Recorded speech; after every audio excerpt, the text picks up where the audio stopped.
Breaking news చూస్తున్న మంత్రి పొంగులేటి శ్రీనివాస్ రెడ్డి చేసిన వ్యాఖ్యలు రాజకీయ దుమారం రేపుతున్నాయి.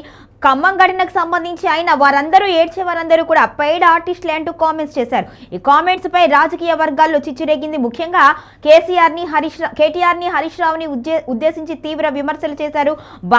బావమర్దులిద్దరూ కూడా విషం కక్కుతున్నారు అంటూ కామెంట్స్ చేశారు.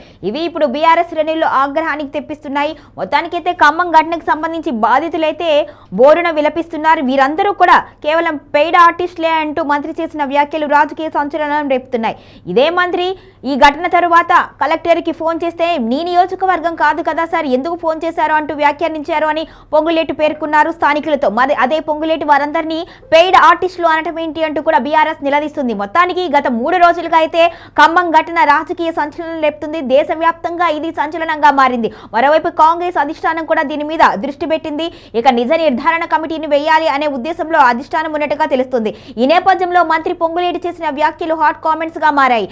అక్కడ ఉన్న బాధితులందరూ కూడా సీనన్న నిన్ను నమ్మితే మమ్మల్ని రోడ్డు మీదకు తీసుకువచ్చావా అంటూ కూడా బాధితులు విలపిస్తున్నారు. ఇవన్నీ కూడా మంత్రివర్గానికి తెలియదా అంటూ కూడా విమర్శలు గుప్పిస్తున్నారు. మరోవైపు సీఎం రేవంత్ రెడ్డి మాత్రం దీనికి కారణకులు ఎవరు అనేది ఖచ్చితంగా తెలుసుకుంటాము అంటూ కూడా ఇప్పటికే వ్యాఖ్యానించారు. అంతేకాకుండా స్థానికంగా ఉన్న ఆర్డీఓని మార్చేసి ఆయనకి బదిలీ వేటు వేశారు. మేట్పల్లికి పంపించి మేట్పల్లిని ఉన్న ఆర్డీఓని ఖమ్మంకి రప్పించారు. మరి ఈ ఘటనల సందర్భంగా ఏమనుకోవాలి, రాజకీయ దురుద్దేశం లేదా అంటూ కూడా స్థానికులు ప్రశ్నిస్తున్నారు. మొత్తానికైతే కాంగ్రెస్ చేసిన ఈ దుశ్చర్యకి భవిష్యత్తులో కాంగ్రెస్ పార్టీ అనేది ఖమ్మంలో ఉండదు అంటూ కూడా హెచ్చరికలు జారీ చేస్తున్నారు బాధితులు. మొత్తానికి ఇప్పుడు పొంగులేటి చేసిన వ్యాఖ్యలైతే రాజకీయ దుమారం రేపుతున్నాయి. బీఆర్ఎస్ శ్రేణులు దీని మీద తీవ్ర ఆగ్రహం వ్యక్తం చేస్తున్నారు. బావమరిది విషం కక్కుతున్నారు అనడానికి కారణం ఏంటి? మీరు చేసిన ఘటనే కదా, మా ప్రభుత్వం వచ్చిన తర్వాత ఖచ్చితంగా వారందరికీ అదే స్థలంలో పక్కా ఇళ్లు నిర్మిస్తుంది అని కేసీఆర్ చెప్పిన మాటగా నిన్న కేటీఆర్ వెల్లడించారు. ఆ విషయాన్ని కూడా బీఆర్ఎస్ శ్రేణులైతే గుర్తు చేస్తున్నారు. మొత్తానికి పొంగులేటి వ్యాఖ్యలకి మరి బీఆర్ఎస్ ఎటువంటి బదులిస్తుంది అనేది, బాధితులను ఏ విధంగా ఆదుకుంటుంది అనేది ఆసక్తికర అంశంగా మారింది.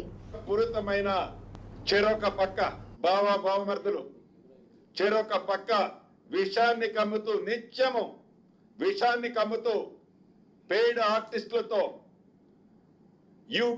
ఆర్ట్యూబుల్ని వాడుకుంటూ పింక్ కలర్ని మీదేసుకొని తిరుగుతూ విషపూరితమైన వారి ఆలోచనల్ని రాష్ట్ర ప్రజలు గ్రహించారు. కానీ వారికి, వారి నాయకుడికి గ్రహించకపోవటం దురదృష్టకరం, బాధాకరం.